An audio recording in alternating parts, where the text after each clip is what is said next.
नमस्कार दोस्तों, स्वागत है आपका हमारे खास न्यूज बुलेटिन में, जहां आपको मिलेंगी देश और दुनिया की 15 बड़ी खबरें एकदम सही और सटीक जानकारी के साथ। हर दिन की तरह आज भी हम लाए हैं आपके लिए देश विदेश की बड़ी खबरें जो आपको अपडेटेड रखने के लिए जरूरी हैं। लेकिन उससे पहले एक मजेदार जीके क्विज। आज का सवाल, भारत में पहला आम चुनाव कब हुआ था? ए 1947, बी 1951, सी 1962, डी 1975। सही जवाब देने वाले लकी विजेताओं को मिलेगा एक खास इनाम। तो कमेंट में अपना उत्तर लिखिए और दोस्तों के साथ शेयर कीजिए। साथ ही वीडियो को लाइक करें, शेयर करें और चैनल को सब्सक्राइब करना ना भूलें। बेल आइकन दबाएं ताकि हर नई खबर आपको सबसे पहले मिल सके। चलिए शुरू करते हैं आज की टॉप 15 बड़ी खबरें। भारत और चीन के बीच कैलाश मानसरोवर यात्रा पुनः शुरू करने पर सहमति। भारत और चीन ने कैलाश मानसरोवर यात्रा को फिर से शुरू करने की सहमति दी है। विदेश मंत्रालय ने कहा कि दोनों देशों के बीच सकारात्मक वार्ता चल रही है, जिससे सीमा पार धार्मिक यात्रियों की सुविधा सुनिश्चित होगी। इस कदम से धार्मिक और सांस्कृतिक आदान प्रदान को बल मिलेगा।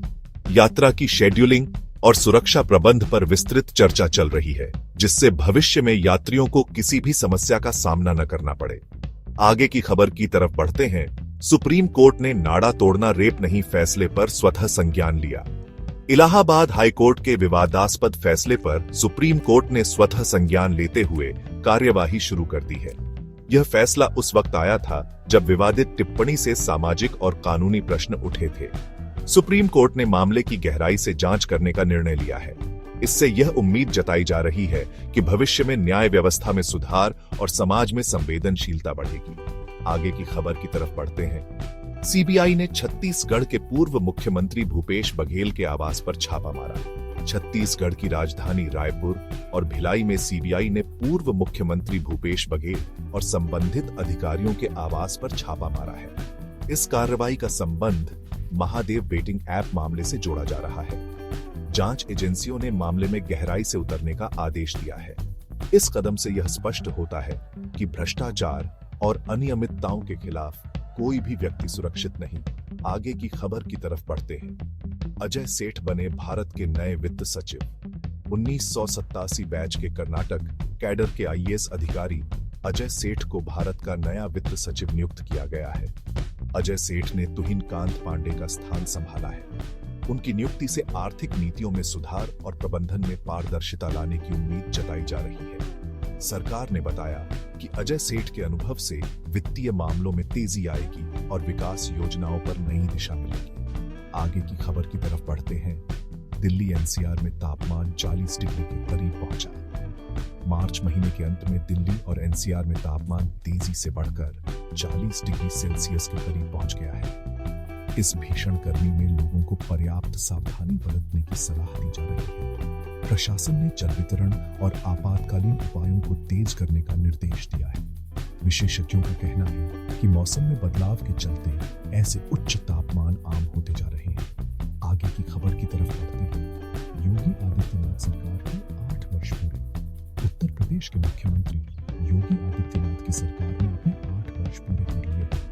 इस अवसर पर सरकार ने विभिन्न विकास योजनाओं और बेहतर प्रशासनिक उपायों की समीक्षा की है। जनता और विशेषज्ञों द्वारा सरकार के कार्यकाल की सराहना की जा रही है। विकास, शिक्षा, स्वास्थ्य और बुनियादी ढांचे में सुधार के प्रयासों पर विशेष जोर दिया गया है। आगे की खबर की तरफ बढ़ते हैं।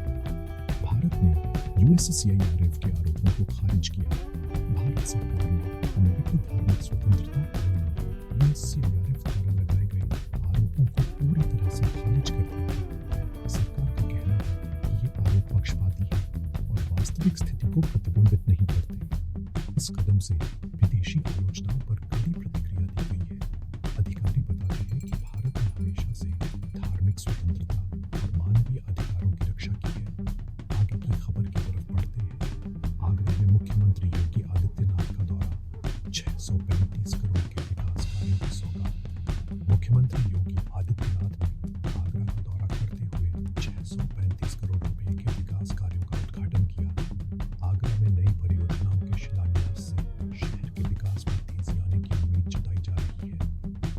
कदम से न केवल बुनियादी सुविधाओं में सुधार होगा बल्कि स्थानीय अर्थव्यवस्था को भी बल मिलेगा।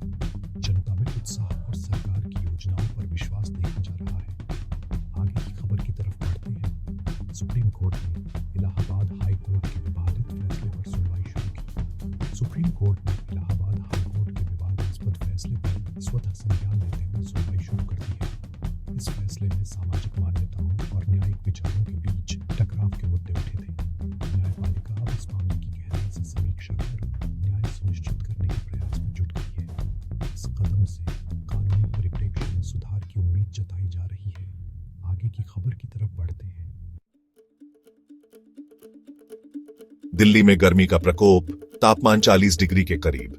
दिल्ली और एनसीआर में गर्मी का प्रकोप जारी है, जहां तापमान 40 डिग्री सेल्सियस के करीब पहुंच गया है। इस तापमान वृद्धि से आम जनता को भीषण गर्मी का सामना करना पड़ रहा है। प्रशासन ने आवश्यक सावधानियां बरतने और अत्यधिक गर्मी में बाहर जाने से बचने की सलाह दी है। जल आपूर्ति और सार्वजनिक स्वास्थ्य उपायों पर विशेष ध्यान दिया जा रहा है। आगे की खबर की तरफ बढ़ते हैं। योगी सरकार के 8 साल विकास कार्यों की समीक्षा। उत्तर प्रदेश में योगी आदित्यनाथ सरकार ने अपने 8 साल पूरे किए हैं। इस दौरान विकास योजनाओं, बुनियादी ढांचे और सामाजिक कल्याण कार्यों की गहन समीक्षा की गई है। सरकार ने नई परियोजनाओं और सुधारों के जरिए राज्य के हर क्षेत्र में प्रगति का संकल्प लिया है। जनता और विशेषज्ञों से मिली प्रतिक्रिया ने सरकार की नीतियों की प्रभावशीलता को उजागर किया है। आगे की खबर की तरफ बढ़ते हैं। भारत ने यूएससीआईआरएफ के आरोपों को खारिज किया। भारत सरकार ने फिर से अमेरिकी धार्मिक स्वतंत्रता आयोग यूएससीआईआरएफ द्वारा लगाए गए आरोपों को खारिज किया है। अधिकारी कहते हैं कि ये आरोप राजनीतिक एजेंडा को बढ़ावा देते हैं और भारत की असली नीति को नकारते हैं। सरकार ने अंतर्राष्ट्रीय मंच पर अपनी नीति और विकास की उपलब्धियों पर गर्व व्यक्त किया है। इस बयान से विदेशी आलोचनाओं का जवाब देते हुए आत्मविश्वास झलकता है। आगे की खबर की तरफ बढ़ते हैं। आगरा में सीएम योगी का दौरा, 635 करोड़ की परियोजनाओं का उद्घाटन। मुख्यमंत्री योगी आदित्यनाथ ने आगरा में एक बार फिर 635 करोड़ रुपए की विकास परियोजनाओं का उद्घाटन किया है। इस बार उनके दौरे से शहर के विकास की नई राह खुली है। सार्वजनिक सुविधाओं, बुनियादी ढांचे और रोजगार सृजन के लिए यह कदम महत्वपूर्ण है। आगरा में हुई इस पहल से न केवल स्थानीय जनता में उत्साह बढ़ा है, बल्कि क्षेत्रीय विकास को भी बल मिलेगा। आगे की खबर की तरफ बढ़ते हैं। सुप्रीम कोर्ट ने नाड़ा तोड़ना रेप नहीं फैसले पर स्वतः संज्ञान लिया। सुप्रीम कोर्ट ने पुनः इलाहाबाद हाई कोर्ट के विवादास्पद फैसले पर स्वतः संज्ञान लेते हुए सुनवाई शुरू कर दी है। यह फैसला उस समय सामने आया था जब सामाजिक संवेदनाओं को ठेस पहुंची थी। न्यायपालिका ने इस बार मामले की गहन जांच शुरू कर दी है ताकि भविष्य में ऐसे विवादों का समाधान हो सके। इस निर्णय से न्यायिक प्रणाली में पारदर्शिता और जवाबदेही बढ़ने की आशा है। आगे की खबर की तरफ बढ़ते हैं। दिल्ली में तापमान 40 डिग्री के करीब, गर्मी का असर बढ़ा। दिल्ली और एनसीआर में गर्मी का प्रकोप जारी है, जहां तापमान 40 डिग्री सेल्सियस के करीब पहुंच गया है। प्रशासन ने चेतावनी दी है कि गर्मी से बचाव के लिए उचित कदम उठाए जाए। लोगों को पानी की कमी और गर्मी से होने वाली स्वास्थ्य समस्याओं से निपटने के लिए सावधानी बरतने की सलाह दी गई है। इस मौसम में स्वास्थ्य संबंधी उपायों पर विशेष जोर दिया जा रहा है। आगे की खबर की तरफ बढ़ते हैं। कैसी लगी आपको ये सारी खबरें? हमें कमेंट्स में जरूर बताइए कि आपको कौन सी खबर सबसे ज्यादा चटपटी लगी। अगर वीडियो अच्छा लगा हो तो लाइक और शेयर करें, और अगर आपने अभी तक चैनल को सब्सक्राइब नहीं किया है तो तुरंत सब्सक्राइब कर लें। साथ ही घंटी के निशान को दबाना मत भूलिएगा ताकि हर नई वीडियो का नोटिफिकेशन आपको सबसे पहले मिले। मैं फिर मिलूंगा ऐसी ही दिलचस्प और खास खबरों के साथ। तब तक के लिए जय श्री राम, जय हिंद, वंदे मातरम।